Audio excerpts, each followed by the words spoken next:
안녕하십니까. 비트코인 호돌로입니다. 비트코인 가격이 급락하고 있을 때는 비트코인 대왕 고래들을 생각하면서 위안을 얻고, 비트코인 가격이 상승할 때는 비트코인 갖고 있지 못한 사람들을 생각하면서 감사하다고 생각을 합니다. 오늘 영상에서는 비트코인 가격과 가치에 대한 문제를 한번 생각해 보려고 합니다. 비트코인이 약 10% 정도의 조정을 거치고 있습니다. 이렇게 비트코인이 하락할 때는 저는 혼자 많은 상상을 하곤 합니다. 예를 들자면 만약 지금 비트코인 거래소가 없어진다면 어떻게 될까, 이런 상상 말입니다. 여러분들도 이런 상상을 한번 해보시기 바랍니다. 물론 비트코인 거래소가 없어지지는 않겠지만 말입니다. 필연적으로 거래소는 생겨나게 되겠지만 가정을 한번 해보자는 겁니다. 비트코인 거래소가 일시에 문을 닫아버린다. 제일 먼저 생각할 수 있는 것이 현금화하기가 번거로워질 것 같습니다. 현금화하기가 번거로워진다는 것은 비트코인의 가치가 없어졌다는 말과 같은 것일까요? 비트코인이 하락의 기미를 보이면 많은 분들이 가격과 관련해서 각자의 주장들을 하게 됩니다. 비트코인은 사라질 것이다. 이런 비관론자들의 목소리가 크게 들리게 됩니다. 모든 사람들은 비트코인 거래소의 시세에 관심이 모여 있습니다. 어찌 보면 당연한 일이기도 하고요. 그런데 비트코인 커뮤니티에서 거래소가 사라져 버릴 경우를 한번 가정해 보겠습니다. 당장 비트코인을 현금화 시키려는 분들에게는 낭패 중에 낭패가 될 것입니다. 현금화 시키지 못하는 비트코인 어디에 쓸 것인가? 결국 비트코인은 영원이 되는 것인가? 비트코인을 당근마켓에 내다 팔아야 하는 걸까? 당근마켓에서 사고 팔지는 못해도 만나서 사고 팔 수는 있을 겁니다. 물론 비트코인 지갑에 대한 이해와 비트코인 익스플로러 같은 기본적인 이해가 있고 비트코인의 가치를 아는 사람들이라면 가능할 것입니다. 비트코인 가지고 있는 사람들 모이는 밴드 같은 것이 결성될 수도 있고 카카오톡방이 생기기도 할 것입니다. 비트코인의 속성을 아는 사람과 그렇지 못한 사람들의 생각이 극명하게 드러날 것입니다. 그러나 분명한 것은 비트코인 가격의 폭락은 불보듯 뻔할 것이고 사람들은 비트코인 이제 망했다 이렇게 생각할 것입니다. 그래서 비트코인의 커뮤니티가 최악의 상황이 되면 우리가 할 수 있는 것은 무엇이 있고 어떤 상태가 될 것인가를 한번 상상해 보는 것도 흥미로운 일 아니겠습니까? 비트코인 거래소에서 비트코인을 거래하는 것이 통제가 되었다고 생각을 해보는 겁니다. 그렇게 되면 그 전에 비트코인에 대한 악성 뉴스가 온 세상을 강타하여 비트코인이 망해가는 상황을 모든 뉴스에서 보도를 하지 않겠습니까? 일단 폭락장이라고 해도 거래소에서 비트코인을 매각할 수 있는 상황이라면 대부분의 사람들은 비트코인을 팔고 빠져나갈 것입니다. 그런 상황에서 누군가 비트코인을 사는 세력이 있다고 생각할 수가 있겠네요. 누군지는 몰라도 말입니다.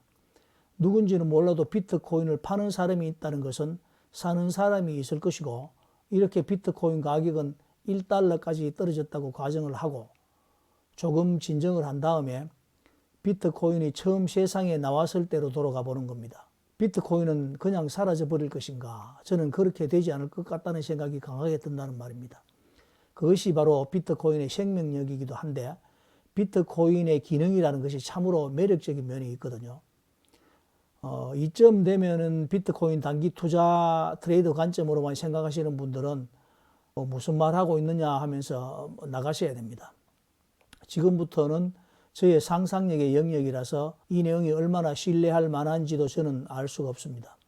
저의 희망사항이기도 하고 그렇게 되면 좋겠다라는 생각을 하기도 하고 그렇습니다.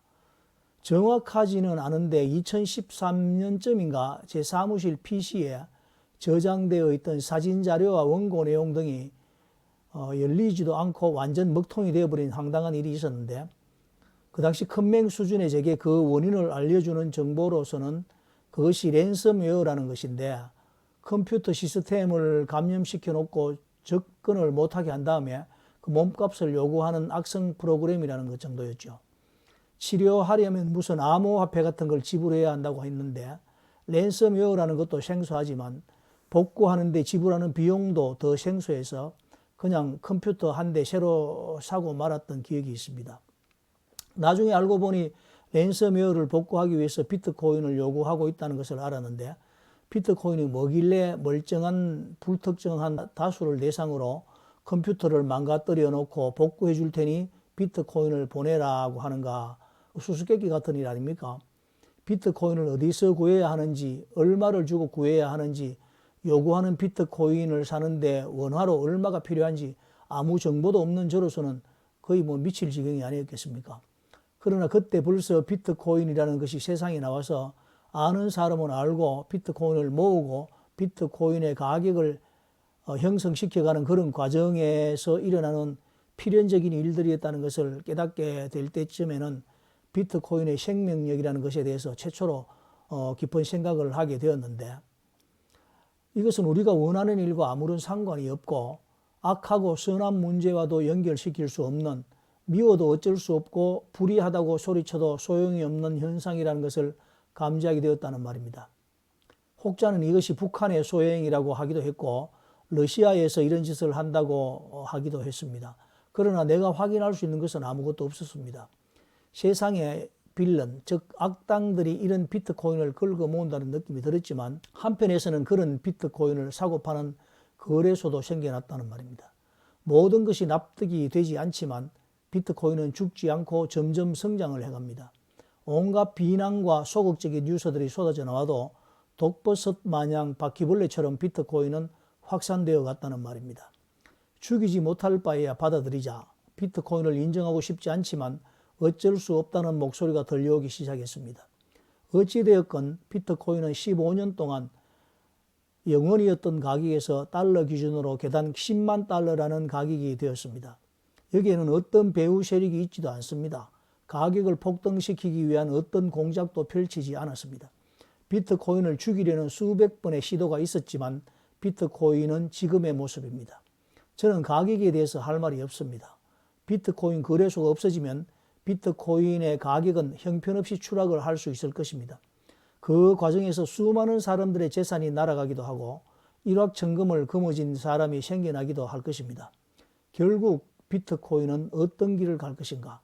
모든 사람이 비트코인이라는 신기루를 향해 가다가 그 실제를 보지 못하고 사라져가고 말 것인가?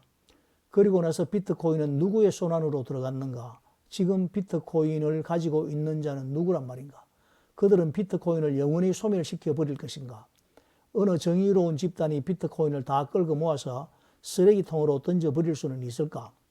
현재의 금융 시스템을 유지하기 위해서 누군가 그렇게 하지는 않을까? 모든 인류의 뇌리에서 비트코인을 영원히 지워버릴 수는 있을 것인가?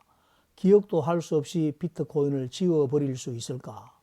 비트코인은 실체도 없고 정의롭지 못하니까, 당연히 세상에서 사라져야 할 자산이니까 이렇게 단정해버리기에는 너무 많은 의구심이 있다는 것이 나를 괴롭게 한다는 말입니다. 이미 세상에는 비트코인의 위력을 아는 사람이 너무 많습니다. 비트코인으로 할 수 있는 것이 너무 많다는 말입니다. 비트코인의 가격과 무관하게 비트코인으로 해결할 수 있는 문제들이 너무 많다는 말입니다. 비트코인을 가질 수 있다면 좋겠다고 생각하는 사람들이 너무 많다는 것입니다. 그러므로 필연적으로 비트코인을 얻기 위해 우리가 상상할 수 없는 일들이 벌어질 수밖에 없습니다. 국가 간의 신뢰를 담보하기 위해 비트코인을 사용하게 되는 일은 벌어지지 않을까요? 국가 전략 자산이라는 의미는 무엇이겠습니까? 많은 상상력이 필요할 것 같지 않습니까?